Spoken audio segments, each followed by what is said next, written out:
Kemudian sebab ayat ini turun,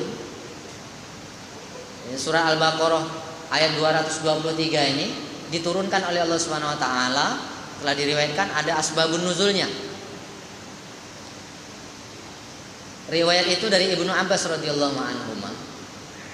Kata Ibnu Abbas, "Inna bna Umar wallahu yaghfiru lahu auhama innama kana hadzal hayy minal ansar wa hum ahlu wathani ma'a hadzal hayy min yahuda wa hum ahlu kitab wa kanu yarawna lahum fadlan alaihim fil ilm fa kanu yaqtaduna bi katsirin min fi'lihim wa kana min amri ahli kitabi alla ya'tun nisaa illa ala harfin wa dzalika astaru ma takunul mar'atu fa kana hadzal hayy minal ansar qad akhadhu bidzalika min fi'lihim wa kana hadzal hayy min quraish yasrahuna an-nisa syarhan munkaran wa yataladzadzuna minhunna muqbilatin wa mudbiratin wa mustalqiyatin falamma qadimal muhajirun al-madinah tazawwaja rajulun minhum ra'atan minal ansar fadhahaba yasna'u biha dzalik fa ankarathu alaihi wa qalat inna ma kunna nu'ta ala harfin fasna' dzalik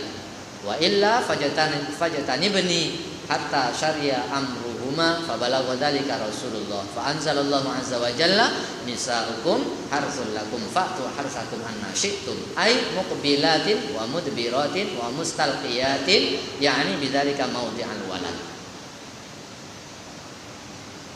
Ibnu Abbas telah cerita bahwa sesungguhnya Ibnu Umar itu semoga diampuni oleh Allah Subhanahu wa taala, dia telah melakukan satu kesalahan. Kata Ibnu Abbas, sesungguhnya terdapat sebuah kampung Ansor yang merupakan kampung Ansor itu merupakan penyembah berhala. Di kampung itu hidup sekelompok orang Yahudi. Jadi di kampung orang Ansor yang menyembah berhala ini tadi hidup sekelompok orang Yahudi, ahli kitab. Pada waktu itu orang-orang Ansor memandang bahwa orang Yahudi ini memiliki keutamaan dalam masalah ilmu. Jadi orang-orang Ansor ini kebanyakan di antara mereka mengikuti kehidupan ahli kitab. Di antaranya yang diikuti oleh orang-orang Ansor ini, orang ahli kitab mengatakan bahwa mereka tidak menggauli istri-istri mereka kecuali dengan satu cara saja. Jadi orang Yahudi itu menggauli istrinya dengan satu cara saja. Dan hal itulah yang menjadi tradisi orang-orang Ansor yang menyembah berhala itu. Ketika orang-orang muhajirin datang ke Madinah, ada salah seorang laki-laki dari kaum muhajirin ini menikah dengan orang Ansor. Ketika Nabi datang, maka orang-orang Ansor banyak memeluk Islam. Ketika itu ada orang muhajirin menikah dengan orang Ansor, dengan wanita Ansor. Ketika selesai pernikahan, seperti biasanya orang-orang muhajirin ini menggauli istrinya dari arah mana saja. Orang-orang muhajirin, orang-orang Quraisy, orang-orang Mekah yang berhijrah ke Madinah, ini biasa menggauli istrinya dari arah mana saja, tidak ada masalah. Tapi ketika dia menikah dengan orang Ansor, problem jadinya. Adat Mekah dengan adat Madinah tak sama. Saat dia ingin berhubungan dengan istrinya, maka istrinya menolak. Bang, kami punya tradisi. Kalau berhubungan dengan orang-orang kami ini, tradisinya macam ini. Suaminya tak nak terima pula, karena dia punya tradisi lain. Akhirnya kabar ini sampai kepada Nabi Shallallahu Alaihi Wasallam. Nabi memberikan keputusan seperti mana yang diputuskan oleh Allah Subhanahu Wa Taala. Seorang laki-laki boleh menggauli istrinya dari arah mana saja. Nisaukum harsul lakum fa'tu harsakum annasyitu. Padahal istrinya tadi kalau abang tak bersedia mengikuti adat kami, bercerai aja gitu. Berkeras macam itu. Tapi setelah firman Allah Subhanahu Wa Taala turun kepada Nabi, wanita itu pun menerima karena ini adalah syariat Islam. Jadi kalau ada istri yang menolak, aku lewat belakang ngomongnya kan, istri nolak, ini tak boleh. Ikut aja. Karena itu semuanya diperbolehkan dalam Islam. Di dalam riwayat yang lain lagi diceritakan bahwasanya Anas bin Malikin annal Yahuda kanat iza hadat minhum imra'atun akhrajuha minal bait. Kata Anas bin Malik radhiyallahu anhu, sesungguhnya orang Yahudi itu kalau kaum wanitanya, kalau istrinya haid, maka istrinya itu akan dikeluarkan dari rumahnya. Jadi kalau orang Yahudi istrinya haid, anak wanitanya haid, kaum wanitanya haid, maka dikeluarkan dari rumahnya.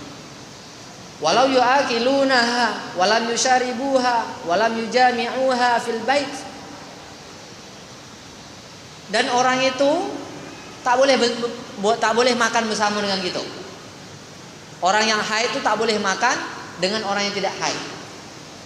Tidak boleh diajak musyawarah, diajak berbincang-bincang pun tak boleh.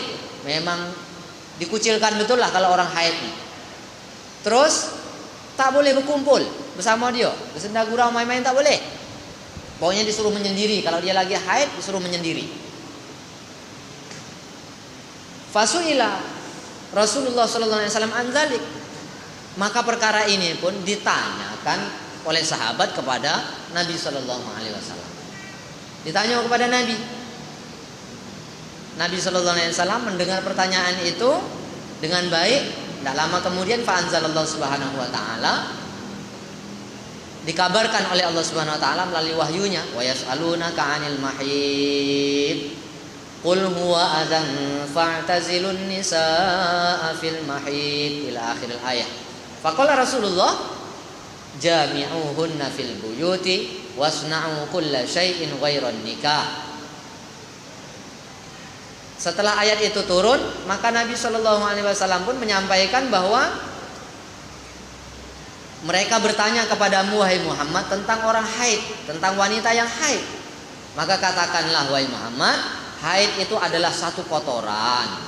Haid itu adalah satu kotoran. Maka dengan sebab itu jauhilah wanita-wanita kamu. Pada saat dia haid jauhi. Maksud jauhi di sini Nabi menjelaskannya. Faqala Rasulullah jami'u. Jadi kata Nabi sallallahu alaihi wasallam bergaul dengan mereka di rumah-rumah. Jadi wanitanya tidak boleh dikeluarkan. Memang dalam ayatnya itu fa'tazilun nisaa fil mahid, disuruh menjauhi wanita yang sedang haid. Tapi maksudnya Nabi menjelaskan bahwa berhubunganlah kalian di rumah kalian. Yang tidak boleh satu saja, bersenggama.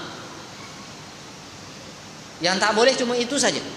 Selain itu boleh makan, minum bersama dia, tidur bersama dia, tidak ada masalah. Berbincang bersama dia, tidak ada masalah. Yang tak boleh dalam Islam cuma satu saja ketika wanita kita haid, yang tak boleh adalah bersenggama. Selain itu semuanya boleh, seperti biasa. Ketika mendengar penuturan Nabi Shallallahu Alaihi Wasallam tentang orang haid ini, faqalatil yahudu ma yuridu hadzal rajul ayyada'a syai'an min amrina illa khalafana fihi.